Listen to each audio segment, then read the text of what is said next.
7h10, estamos de volta pela nossa Jovem Pan com o nosso Jornal da Manhã, edição Cuiabá. E hoje temos o prazer de receber aqui Pedro Táxi, o ex-governador, depois de um período aí de conversas, finalmente conseguimos trazê-lo por aqui.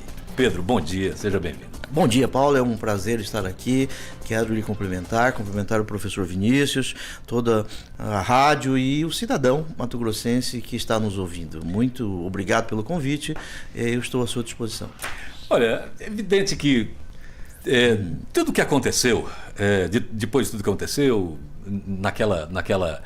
naquele período de reeleição sua, que você não conseguiu atingir os votos necessários, ficou numa posição até ruim entre os que concorreram. Muita gente quer saber. Né? E o Pedro? O Pedro olhando para trás, assim, olhando para tudo o que aconteceu na vida dele, do momento em que ele decidiu sair do cargo de procurador, vir para a política, foi para o Senado, veio para o governo, conseguiu conhecer esse estado como teve uma chance que poucas pessoas têm. E conhecer não é conhecer territorialmente. Conhecer o povo, inclusive os políticos, né, da época, claro, né, nem todos estão por lá ainda, por aqui, né? Mas, enfim, olhando para trás, Pedro,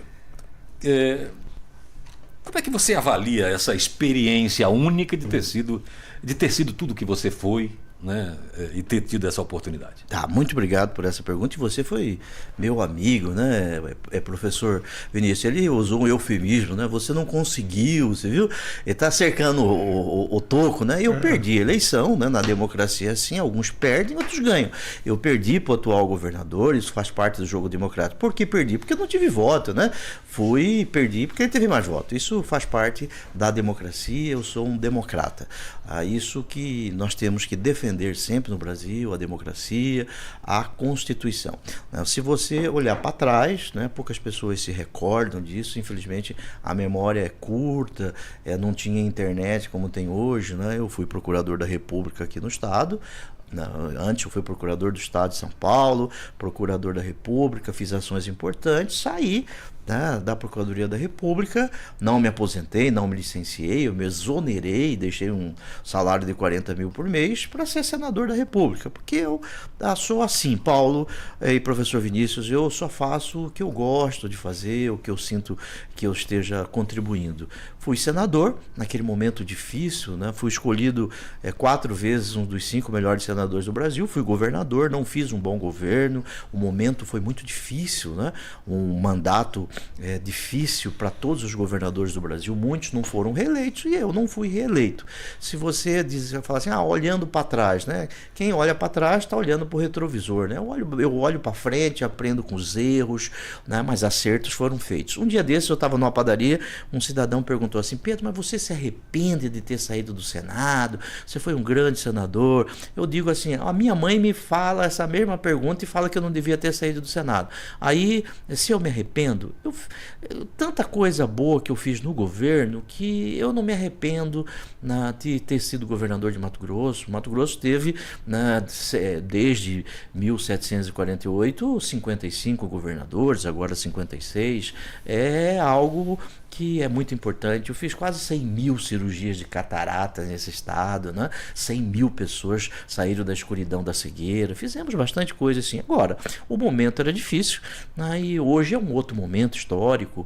Eu vejo assim, arrependimentos de ter saído, não. Eu não me aposentei como procurador da República, não me aposentei como senador, não me aposentei como governador, estou trabalhando normalmente, sou advogado, advogo aqui no estado, em outros estados da federação, pagando dívida, pagando boleto. Eu devo ser um dos poucos ex-governadores do Brasil que trabalha e que eu não tenho aposentadoria, né? E para mim está muito bom, muito bom. Espero que o atual governador, o governador Mauro, né, já reeleito, exerça um mandato melhor, aí todos nós possamos ir bem. Olha, não tivemos oportunidade nesse sentido, mas eu vou te contar uma coisa que aconteceu quando você Conta só para mim, viu, Paulo? Vou contar só para você aqui. Que ninguém nos ouça. Que ninguém nos ouça. Quando você estava em campanha pedindo apoio no Mato Grosso todo, você estava saindo da Procuradoria para se candidatar. E eu estava no gabinete de um prefeito e você foi lá pedir apoio, conversou com todo mundo. Quando você saiu, esse cara é louco, esse cara é doido, vai levar um ferro, e você foi eleito. E você foi eleito à época. Quando eu saí da Procuradoria da República foi no dia 25 de março de 2010. Veja que eu fui promovido para São Paulo em 2004. Aí eu fiquei 2005, 6, 7, 8, 9, 10, 5 anos em São Paulo. Eu não tinha processo aqui, não prendia ninguém, não soltava ninguém.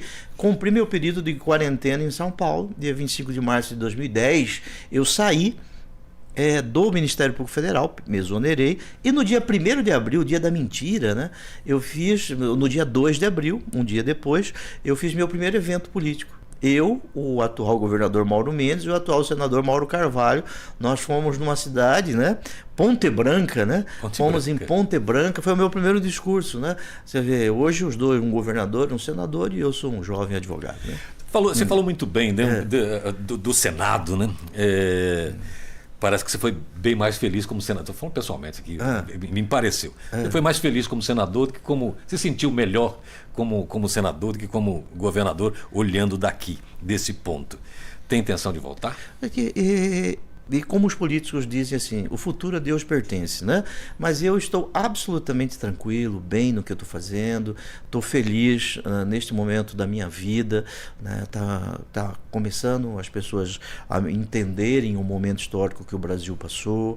Eu estou absolutamente bem no que eu estou fazendo, né? Cuidando de mim, cuidando da minha filha. Ou seja, futuro Deus pertence, etc e tal. Não digo que não, porém não está no horizonte agora. Não está no meu horizonte, não. Vinícius. Bom, bom dia. Eu vou chamar de governador, posso? Bom dia, professor. Bom dia, governador. Então, nós estamos aqui... Parece um programa que nós tínhamos. Bom dia, governador. Tinha lá na época, na Secom, é verdade. Né? Nós temos 5 entrevistados aqui hoje, né? Porque tem um advogado, um professor de Direito Constitucional, né? Importante lembrar, né? Sempre bom professor, inclusive no universo dos cursinhos, né? Sempre com muito destaque, né? Um senador, um procurador e um governador, né? Então, temos que te aproveitar, né? Então, muito obrigado pela tua aceitação e por estar aqui conosco. Então, o que eu quero te perguntar? Primeiro é o seguinte, eu quero uma avaliação sua mais conceitual, né?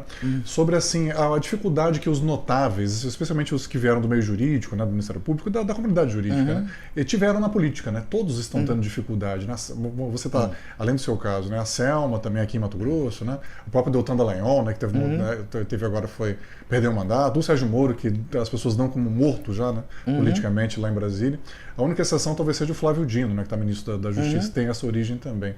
Como é que você vê essa questão realmente dessa onda, né, dos operadores do direito, né, na política, e se realmente é a questão da profissionalização, né? A política não aceita os notáveis, né? Ela acaba expulsando, né? Estamos vendo a Edna Sampaio, agora vereadora, está perigando ser caçada, né? Aí na Câmara Municipal, né? Como é que você vê isso? Eu vejo assim, eu vejo com outros olhos. É diferente, né? No meu caso, eu cumpri a quarentena em São Paulo, não saí do Ministério Público para ser candidato. Esse é o primeiro ponto diferente, né? Em relação a Dallagnol e em relação à juíza Selma. Esse é o primeiro ponto de diferença. Eu fui embora para São Paulo em 2004, voltei em 2010, 5 anos fora, sem prender ninguém, sem soltar ninguém, sem pisar na Procuradoria da República. Esse é o primeiro ponto. O segundo ponto é que eles foram caçados, né? Eu não fui caçado, eu sou elegível, né? Os dois são inelegíveis. Esse é um ponto de diferença. Agora, é lógico que você, em uma outra área, você precisa, se você não se adaptar àquela área, você é esmagado. Isso é fato, né? E você trouxe essa construção, esses exemplos aí. Mas no caso deles, esses dois que você citou, e o Moro, me parece que eu tenho amigos senadores, né? Alguns dizem que ele vai ser cassado. Eu não quero fazer exercício de adivinhação, mas eles serão inelegíveis. O Flávio Dino é meu colega de concurso, o irmão dele foi procurador da República junto comigo, é subprocurador-geral. É um grande quadro da política brasileira, né? São situações diferentes, mas eu concordo com você na parte final, quando você diz que você é um estranho no ninho, né? Você é ali difícil as pessoas te aceitarem da forma que você é, sem fazer juízo de valor sobre por que a Selma foi caçada, por que o Dallagnol foi caçado. Não, e outro ponto também, estávamos comentando, né, uma matéria da Gazeta, antes de você chegar, né, uma matéria da Gazeta apontando que todos os candidatos a prefeitos, os pré-candidatos, têm processo. Né? A política hoje está muito criminalizada, né, ela está muito envolvida. Isso que eu quero te perguntar, assim, um dos grandes motes da tua atuação né, foi o combate à corrupção. Verdade. Né? Como é que você vê isso? Se realmente piorou durante o governo Bolsonaro ou não? A queda do Brasil no ranking de transparência? Né? O que precisamos fazer? Né? Acabou a Lava Jato, não acabou? Sim, Quer dizer, qual é a agenda aí no combate à corrupção? Bom, obrigado por essa pergunta, professor. Eu saí do governo em 1º de janeiro de 2019, entreguei a faixa para o governador Mauro Mendes, peguei meu carro, fui para São Paulo de carro dirigindo, voltei 30 dias depois e montei o escritório. Né? É engraçado que na volta de São Paulo para cá, eu dirigindo meu carro, parei num hotel lá em Campo Grande para descansar um pouco. Nesse hotel tem um ministro do STJ que é meu amigo e tal, e um grande jornalista aqui de Mato Grosso. Aí, mas você está dirigindo o seu carro, você não é... Rapaz, a vida é normal, como diz a minha filha, né? Pai, vida real. Vida real, você tem que ter uma vida real. Eu devo ser um dos poucos ex-governadores que não tem processo. Né? Eu saí do Ministério, do governo do Estado com 10 inquéritos na Polícia Federal, já arquivei 9, tem um inquérito que tenho certeza será arquivado, mas 2 no Estado que também serão arquivados. Eu não sou réu, nem de processo de improbidade administrativa, nem de processo por corrupção, nem criminal, né? Não tenho nenhuma ação penal contra mim. Isso mostra que eu mantive a mesma trajetória como procurador da República, como senador, como governador, defendendo a princípios que são constitucionais. O Brasil caiu no ranking da corrupção? Sim, isso é fato. Né? As pessoas, as agências de combate à corrupção enfraqueceram. Isso é fato nos últimos anos. Você vê o Ministério Público Federal, com todo respeito aos procuradores que estão, mas o atual Procurador-Geral da República, na minha avaliação de professor de Direito Constitucional, ele não cumpriu o seu dever constitucional. A minha avaliação é essa. Ele foi brando com o ex-presidente da República. Veja na questão da pandemia, 700 mil mortes, né? O Ministério Público tem uma atuação muito forte nisso, mas ele, não os procuradores da República, não fez. Veja no caso do golpe, né, que foi tentado a partir de 7 de setembro de 2022. Né? O procurador-geral foi, na minha avaliação, ele não agiu como deveria e como determina a Constituição, de acordo com o artigo 127, que é a defesa da democracia. Né? Defesa da democracia, ele não fez, na minha avaliação, daí o Brasil passou por esse momento terrível, que de golpe de Estado, tentativa de golpe de Estado, o que nos transformou numa republiqueta de banana, no sentido de violação de princípios constitucionais. Algumas pessoas perguntam, mas o Lula roubou. Eu falo assim, amigo, eu li o processo da Lava Jato, né? Houve roubo? Houve roubo, sim. Agora, o processo do Lula foi anulado, né? Nós temos que cumprir o devido processo legal. Isso é fato. O Supremo anulou porque o procurador da República conversava com o juiz e tramava provas contra o acusado, né? Isso não é possível que possa ter existido. Então, aí nesse aspecto do combate à corrupção, você acha que estamos realmente piorando, que está havendo o Império Contra-Ataca, uma reação do sistema realmente, né? Em relação a isso? Eu não tenho essa avaliação de o Império Contra-Ataca aí, mas aqui em Mato Grosso, né? Vamos trazer um pouquinho, né? Eu acompanho pelo jornal aí, esse caso da saúde é muito grave, né? 300 milhões de reais em todos os hospitais regionais, a Polícia Judiciária Civil fala que houve roubo, estou dizendo no sentido figurado, né? A Controladoria fala que houve roubo, aí o governo do estado não teve roubo, quer dizer, aí 300 milhões em todos os hospitais regionais, isso precisa ser investigado, ser responsabilizado, como eu fui, né? Com o devido processo legal, promotor natural, juiz com natural, sem perseguições a quem quer que seja, sem antecipar juízo, né? Como eu sofri isso, né? Eu fui culpado e sem absolutamente ter nada a ser responsabilizado contra mim, mas isso precisa ser investigado, sim. A Assembleia, inclusive, pensou em fazer uma CPI para isso. Como é que o senhor avalia? Eu penso assim, que os deputados... Eu sou um grande defensor de CPI, né? Eu tenho aulas sobre CPI, defendi todas as CPIs do Senado da República, eu vejo que seja importante, sim, o Legislativo tem a sua função de fiscalizar, só que eu não falo pelos deputados, né? Os deputados é uma função importante fiscalizar. Agora, se a Polícia Judiciária Civil diz que existe todos os hospitais regionais, se a A Controladoria fala que sim, isso tem que ser investigado sem pré-julgamentos de quem quer que seja, mas ninguém está acima da lei. Veja, eu fui investigado, né? E muito, tem um grupo de delegados me investigando, né? Sim. Ninguém está acima da lei, né? É verdade. E assim, uma análise sua sobre o governo Mauro, quero saber, especialmente na área fiscal, né? Porque muita gente fala do Rogério Galo, né? Ele foi seu secretário, né? de Fazenda, foi procurador-geral, né?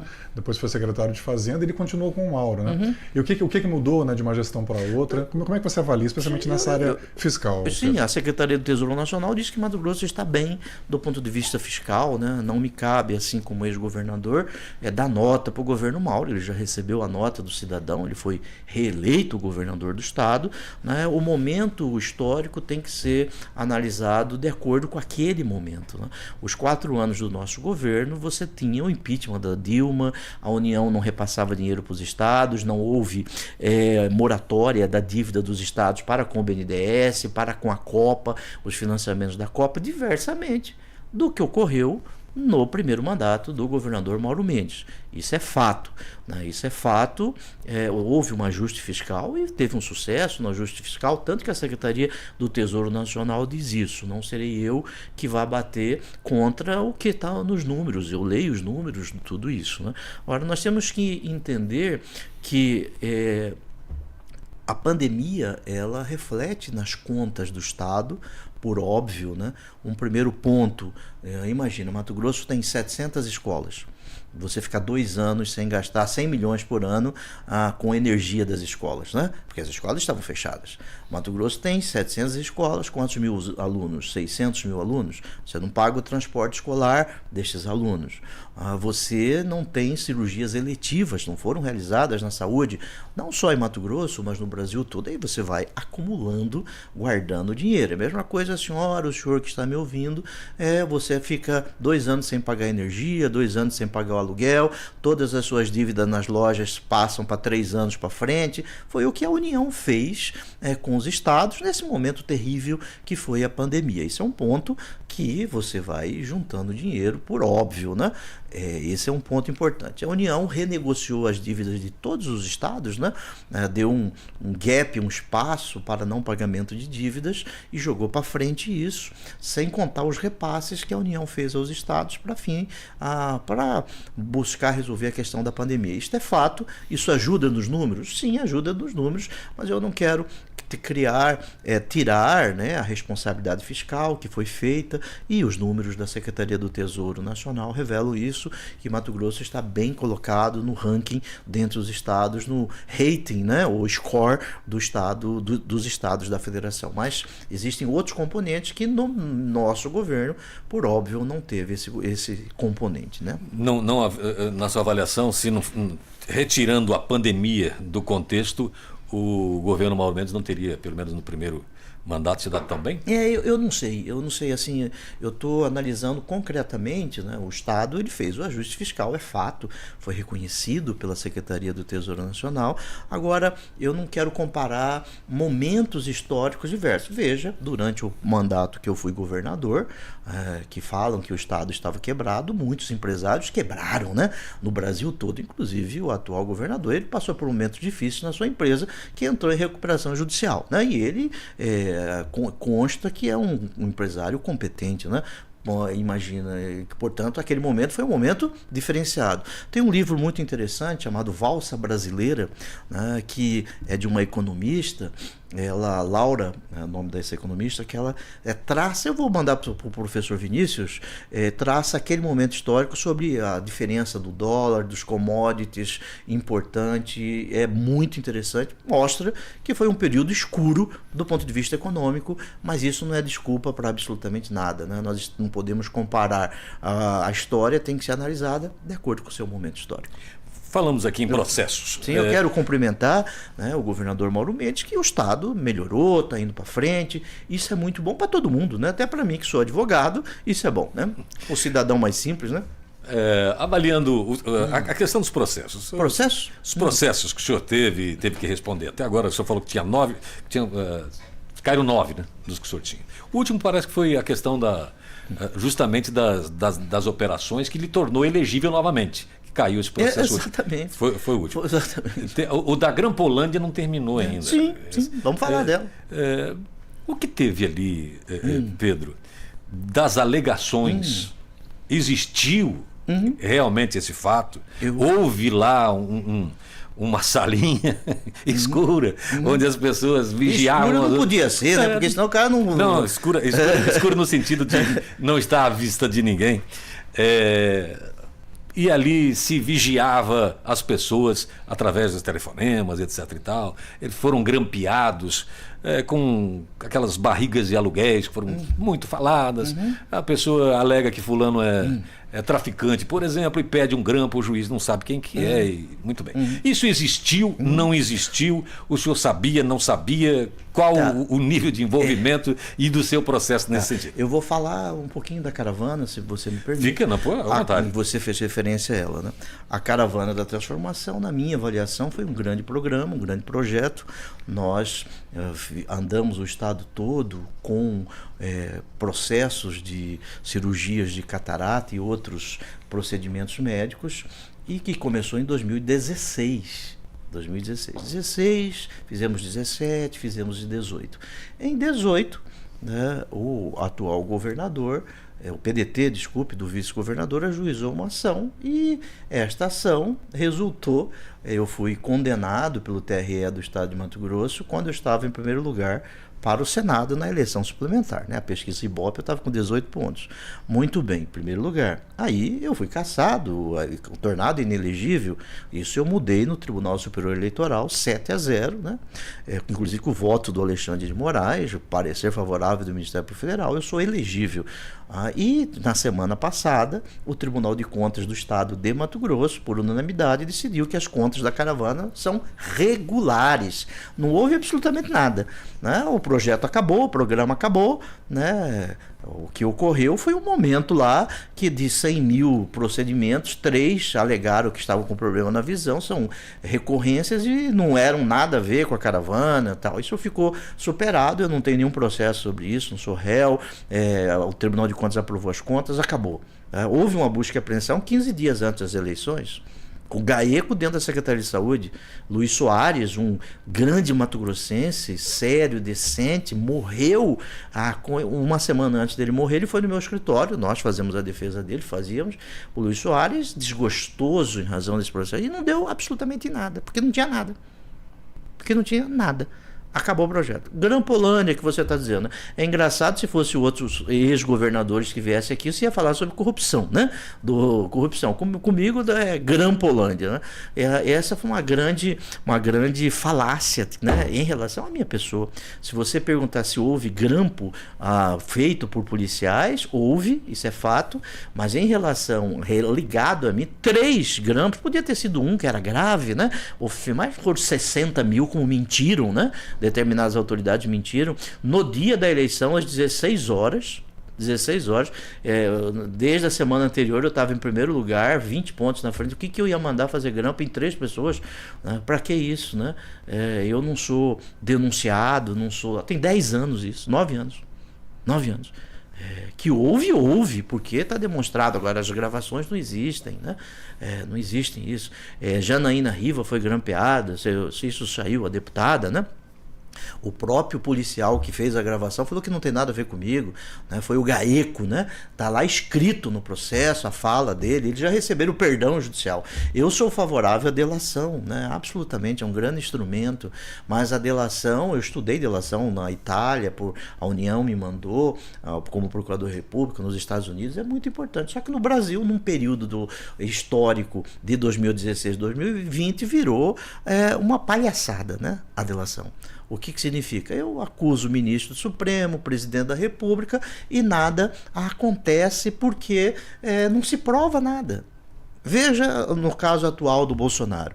Me perguntaram um dia disso, mas o Cid, esse coronel, vai fazer a delação. Eu falei, olha, a delação é muito importante, mas se a delação contra o Lula, contra o Bolsonaro, contra o Zé Peteté, contra quem quer que seja, a delação precisa ser provada. A delação não é prova, é algo para você chegar à prova. Mas se o Cid falar contra o Bolsonaro, precisa ser provado, não é porque é o Bolsonaro, porque é o Lula, porque senão vira um instrumento de perseguição, né?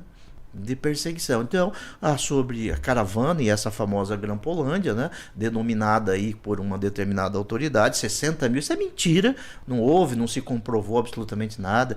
Agora, é interessante que as mesmas pessoas que falaram contra mim falaram contra promotores. Contra os promotores já foram tudo arquivado. Contra mim não foi arquivado, porque existe um inquérito, investigação há 9 anos. Vinícius. Então, eu quero aproveitar e vou fazer uma pergunta para o professor de Direito Constitucional Sim. agora, né, que também está aqui conosco, né, aqui no estúdio. Como é que você avalia realmente a atuação do Alexandre de Moraes, né? Você o citou e ele é assim, objeto de muita polêmica, né? Está presidente do TSE ainda, né? E o início do STF, tem aquele inquérito das fake news que não termina nunca, Sim, né? inquérito do fim do mundo. Olho para a minha direita e reconheço os argumentos dos bolsonaristas nesse sentido. Precisa terminar, qualquer inquérito precisa terminar, né? Não pode ser para o resto da vida, né? Como é que você vê realmente a conduta dele do ponto de vista técnico, jurídico, né? Ele está cometendo mais erros do que acertos, está se excedendo, né? Essa reação ao 8 de janeiro foi excessiva. Tem gente que fala que ela foi excessiva. Como é que você está enxergando isso? O Alexandre, o ministro Alexandre, eu o conheço desde 93, né?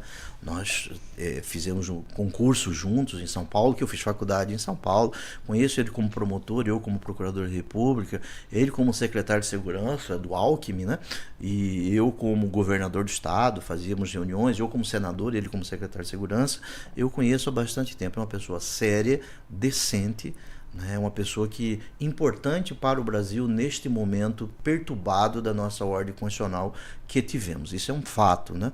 Este inquérito do fim do mundo que o professor Vinícius está fazendo referência é o que trata das fake news. Este inquérito precisa acabar. Ninguém pode ser investigado o resto da vida, né? Você fica com a espada o resto da vida, precisa acabar.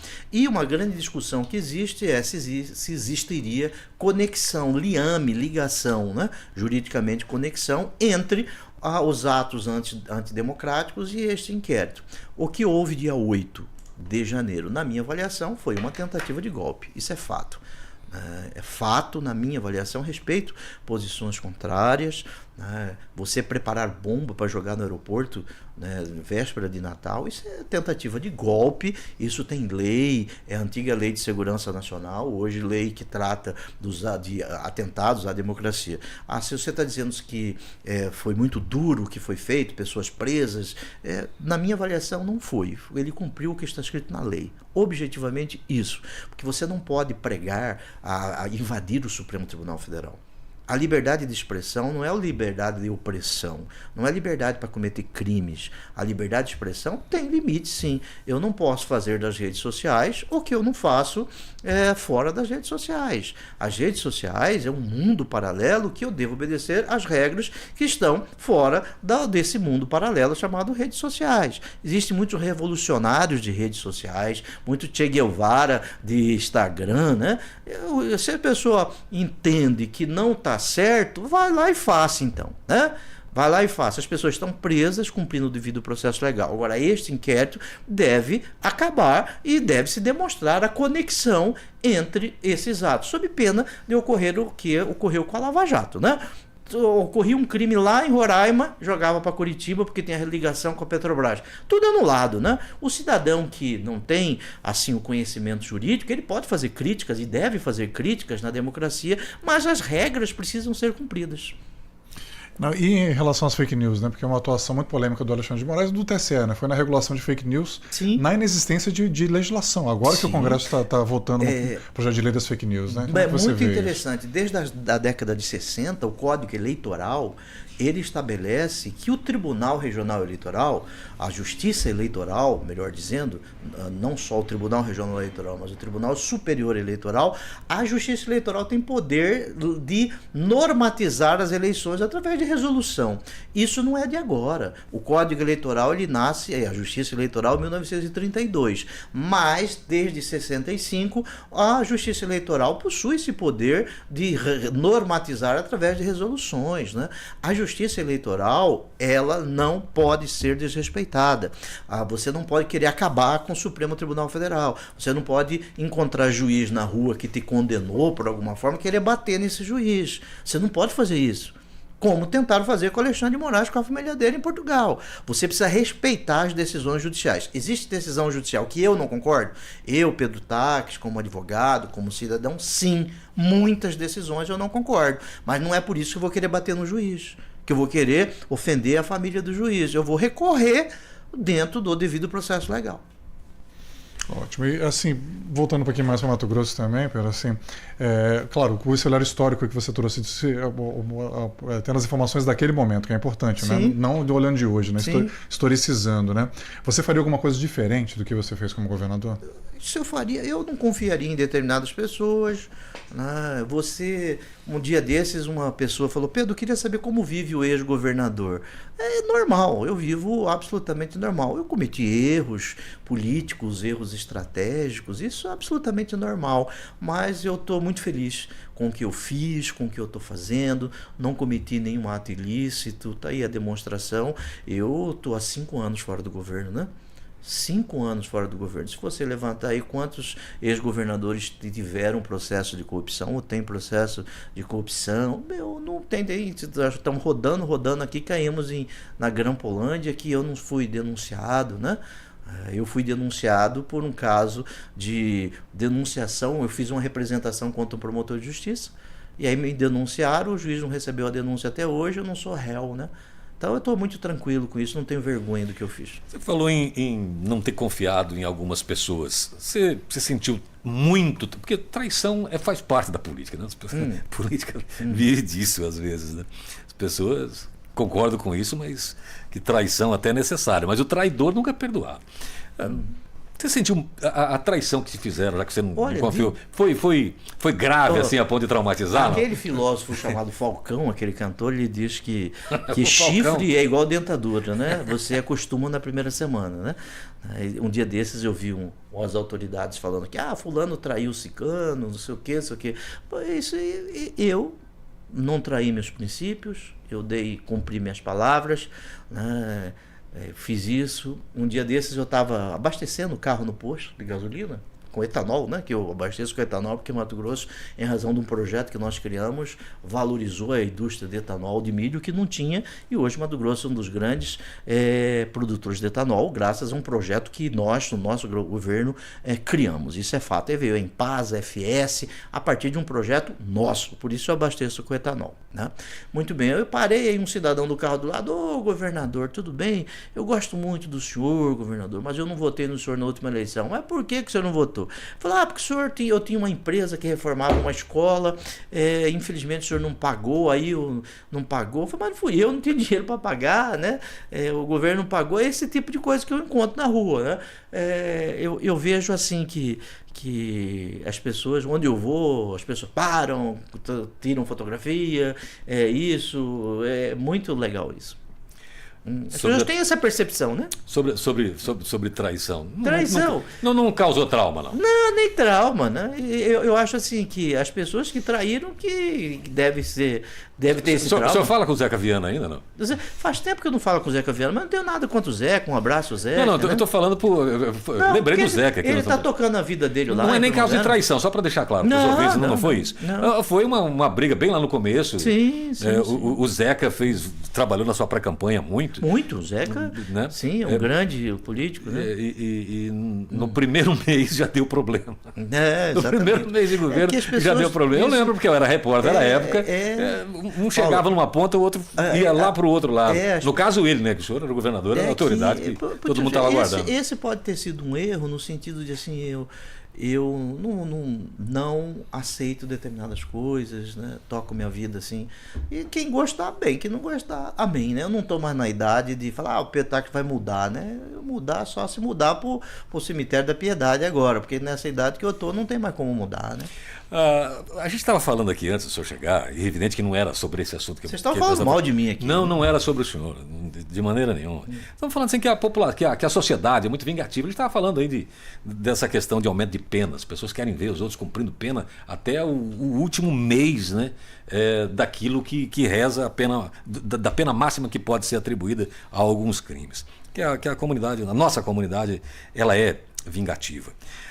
Quando a pessoa é alçada ao poder e fica algum tempo, natural que algumas pessoas cumprimentem pelo exercício de estou reconhecendo o meu lugar. Mas quando o Pedro Táxi voltou para a sociedade e voltou como um cidadão comum, com um advogado que é excelente advogado que o senhor sentiu pessoas com desejos de vingança, de Não. alguma coisa, ou só de olhar assim e falar, ah, tá vendo? Não, Bem algumas pessoas assim, tem algumas pessoas que sumiram, né? Sumiram. Aí eu encontrei uma dessas que sumiu, o professor Vinícius. Aí eu falei, mas pai, por que você não foi lá no meu escritório tomar um café? Ah, eu tenho medo do Mauro me ver lá e me perseguir. Eu falei, cara, o Mauro deve ter mais coisa para fazer, o governador Mauro, do que isso, né? Para com isso. Tem pessoas que gostam do poder, né? Objetivamente. Gostavam do governador Pedro Táxis, não do Pedro Táxis, né? O Napoleão, quando ele perdeu a batalha lá de Waterloo, ele disse o seguinte, na vitória você tem amigos em quantidade, na derrota em qualidade, né? Muito bem. Professor Vinícius? 7h45. Eu vou ler uma mensagem aqui de alguém e vou explicar porque é uma coisa que a gente não faz aqui naturalmente. Porque é um ouvinte antigo nosso. Né? Olha, eu quero mandar um abraço para o Barreto, um amigo que eu tenho, que está me ouvindo. Barreto, um abraço, cara. Você é um cara decente e muito obrigado pela ajuda, cara. Um abraço a você e à empresa que você representa, que é muito importante para o nosso estado, tá bom? Bom, evidente que é uma coisa bem particular e fiquei curioso, que é a minha natureza. Vocês não posso falar o nome. Vai continuar curioso, né? Mas eu vou ler pelo seguinte, até tem a ver com esse tema que a gente estava falando aqui agora mesmo. Bom dia, está aí um grande político, não só não está como gestor público por não aceitar costurar conchavos. Políticos bons nesse país não têm valor. É o Gunther Reuter. Eu estou falando o nome dele porque é uma pessoa que muito participa com a gente. Como é o nome dele? Gunther. Gunther, né? Vamos falar em alemão, né? Gunther, obrigado por isso, pela essa sua mensagem. Continue participando e criticando também.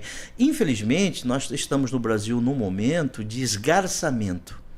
Esse esgarçamento. Eu tenho amigos, irmãos, são bolsonaristas. Defendem o Bolsonaro. Você conversa muito com eles? Né? Eu converso com eles e respeito a posição deles. E nós temos que parar com isso. Olha, você tem o direito de defender quem você queira. Nós não podemos querer matar o outro. Eu perdi a eleição, eu não desejo mal ao governador Mauro Mendes, eu quero que ele faça um excepcional governo, melhor que eu, tenha mais já se encontraram vocês dois? Não encontrei o Mauro porque eu tenho meus afazeres, ele tem o dele. O governador tem que trabalhar como ele está fazendo, como eu fiz, na medida da minha responsabilidade. O governador Maggi está trabalhando, o ex-governador está trabalhando na vida dele, né? Agora, Mato Grosso não nasceu agora. Você pega em Mato Grosso, ele tem acúmulos de funções de pessoas que fizeram. Sempre essas pessoas fizeram. Não é o atual governador que fez mais que os outros ex-governadores. Porque o Júlio Campos fez menos estradas ou mais, depois o Bezerra, depois o Jaime, depois o Dante, o Rogério Salles, o governador mais. É aquele momento histórico, né? Nós temos que entender que este governador, ele pegou o que veio de muitos governadores que fizeram. Né? Eu não tenho assim, não desejo mal a essas pessoas. Ganhou a eleição e eu não disse que a urna foi fraudada. Ganhou, eu fui para casa. Quem perde vai para casa. A democracia deseja sucesso e faz oposição lícita, decente. É assim que vive a democracia. Prefeitura de Cuiabá, na próxima temos uma campanha que começou cedíssimo aí, né? E com muitos candidatos dessa vez.